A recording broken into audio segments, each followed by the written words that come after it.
तो इधर उधर की बातें ना कर, तो सिर्फ ये बता कि काफिला किसने और कैसे लूटा।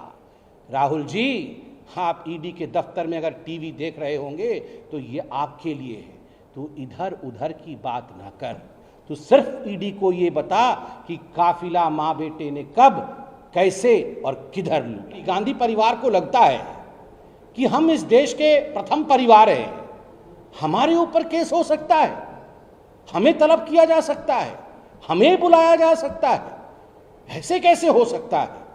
इस देश में कोई राजा है ना कोई राजकुमार है, इस देश में हर व्यक्ति नागरिक है। कांग्रेस में आज बौखलाहट है, there is a sense of frustration in Congress party. Congress के स्पोक्सपर्सन को देखिए क्या जवाब दे रही कांग्रेस के स्पोक्सपर्सन। जब उनसे पूछा जा रहा है कि क्या जो एसोसिएटेड जर्नल लिमिटेड था ये कांग्रेस की प्रॉपर्टी थी, was it the property of Jawaharlal Nehru, तो वो कहते हैं corona. The answer is AJL Congress की प्रॉपर्टी नहीं थी, ये कोई बपौती नहीं थी कांग्रेस पार्टी की, not an asset of the Congress party. 5000 स्वतंत्रता सेनानी इसमें स्टेक होल्डर थे, ये उनकी प्रॉपर्टी थी, उनका डोनेशन था। जब उनसे पूछा जाता है कि तत्कालीन सरकार ने एजेएल को प्राइम प्रॉपर्टी की लैंड दी थी, दिल्ली में, लखनऊ में, इंदौर में, भोपाल में करोड़ों करोड़ों की लैंड दी थी, जमीन दी थी, आज उन पे बिल्डिंग खड़े हैं, क्या ये कांग्रेस की एसेट है? तो इसका जवाब देते हैं एमएसएमई सेक्टर काम नहीं कर रहा है। इसका जवाब है कि ये इनकी बपौती नहीं है, ये आप और हम जो टैक्स पेयर हैं उनके खून और पसीने की कमाई, गाढ़ी कमाई का ये एसेट है, जो कि कांग्रेस पार्टी के दो लोगों ने, सोनिया गांधी अक्यूज नंबर 1 और राहुल गांधी अक्यूज नंबर 2 ने गलत तरीके से यंग इंडिया में 76% के स्टेक होल्डर के रूप में हथिया लिया है। जब इनसे पूछा जाता है कि 1057 जो शेयर होल्डर थे एजेएल के 2008 के समय, जब एजेएल बंद हुई थी प्रकाशन करने से, क्या ये 1000 से अधिक शेयर होल्डर को बुला करके आपने मीटिंग की थी?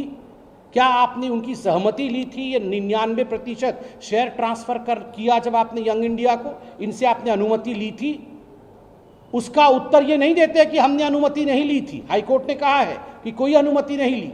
मार्कंडेय काटजू, जस्टिस काटजू और शांति भूषण जी जो पूर्व मंत्री रहे हैं, लॉ मिनिस्टर, इन्होंने लिखित में कंप्लेंट किया है कि हम भी शेयर होल्डर थे, हमसे अनुमति नहीं ली गई। तब ये कहते हैं चीन घुस के बैठ गया, चीन आ गया, क्योंकि इनके पास जवाब नहीं है। जब इनसे पूछा जाता है कि बताइए राहुल गांधी जी, क्या ये हकीकत नहीं है कि आपकी जो यंग इंडिया कंपनी, जो आपका जो मूलधन था, जिसके आधार पर 50 लाख रुपए देकर आपने 2000 करोड़ से अधिक रुपए की संपत्ति ऐंठ ली, इसका धन, इसका लोन, इसका ऋण आपने डोटेक्स इंडिया से लिया था। तो हमने कल न्यूज़ मीडिया में देखा, आप लोगों के कल जो रिपोर्टर्स खड़े थे ईडी के बाहर, वो बता रहे थे कि इसका जवाब तो राहुल गांधी दे नहीं पा रहे हैं। डोटेक्स इंडिया से आपने लोन लिया कि नहीं, जिसको रेड फ्लैग किया था हमारे फाइनेंशियल इंटेलिजेंस ने कि ये हवाला एंटिटीज को आगे बढ़ाती है, तो उस विषय पे ये जवाब नहीं दे पाते हैं। तो ये कहते हैं बेरोजगारी, बेरोजगारी। जो हम रेलेवेंट सवाल पूछते हैं उसके इररेलेवेंट जवाब दीजिए, और आप अपने आप को बुद्धिमान सोचिए। ये कांग्रेस पार्टी अगर ऐसा सोच रही है तो ऐसा ना सोचे। जैसा आप देख रहे हैं, जो नाटक, नौटंकी, जो थिएट्रिक्स और ड्रामा कांग्रेस पार्टी भ्रष्टाचार को लेकर कल से कर रही है दिल्ली में, ये पूरा हिंदुस्तान देख रही है। आश्चर्य का विषय है कि भ्रष्टाचार भी करेंगे, और जब भ्रष्टाचार के विषय में पूछताछ होगी, जब भ्रष्टाचार के विषय में कानूनी कार्यवाही होगी, तो उस पर ड्रामा भी करेंगे और उसमें सड़क भी रोकेंगे, उसमें कहीं ना कहीं कानून से ऊपर अपने आप को मानेंगे। ये अक्यूज्ड नंबर 1 सोनिया गांधी है इस केस में, और अक्यूज्ड नंबर 2 राहुल गांधी है। इन दोनों के क्रेडिबिलिटी के ऊपर एक बहुत बड़ा प्रश्न चिन्ह दिल्ली के हाईकोर्ट ने लगाया था। इसको खारिज कराने के लिए और इस केस को बातिल अर्थात क्वैश कराने के लिए या खारिज कराने के लिए कांग्रेस पार्टी का जत्था, पूरा का पूरा काफिला जो वकीलों का है, जिसमें कपिल सिब्बल भी शामिल थे, अभिषेक मनु सिंघवी जैसे तथाकथित दिग्गज लॉयर शामिल थे, वो सारे सुप्रीम कोर्ट गए थे। सुप्रीम कोर्ट में लंबी सुनवाई हुई और सुप्रीम कोर्ट से कांग्रेस पार्टी ने गुहार कराया था कि since this case has no merit, इस केस को क्वैश कर दिया जाए, इसे समाप्त कर दिया जाए, इसे खारिज कर दिया जाए। सुप्रीम कोर्ट ने पूरे केस की सुनवाई के बाद अपना बड़ा स्पष्ट मत 2016 में रखा था। सुप्रीम कोर्ट ने कहा था कि ऐसा नहीं हो सकता है कि हम इस केस को खारिज कर देंगे, इस केस में मेरिट लगता है, और जब क्रिमिनल प्रोसिक्यूशन कांग्रेस पार्टी का इस केस के माध्यम से चल रहा है, the accused number 1 Sonia Gandhi and accused number 2 Rahul Gandhi, the Congress president then and the then Congress Vice President Rahul Gandhi, they have to face a trial.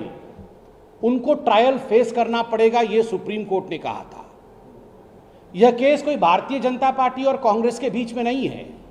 यह केस हिंदुस्तान के सर्वोच्च न्यायालय के बोलने के पश्चात कि you have to face a open trial, यह केस चल रहा है। Such is the entitlement of the Gandhi family.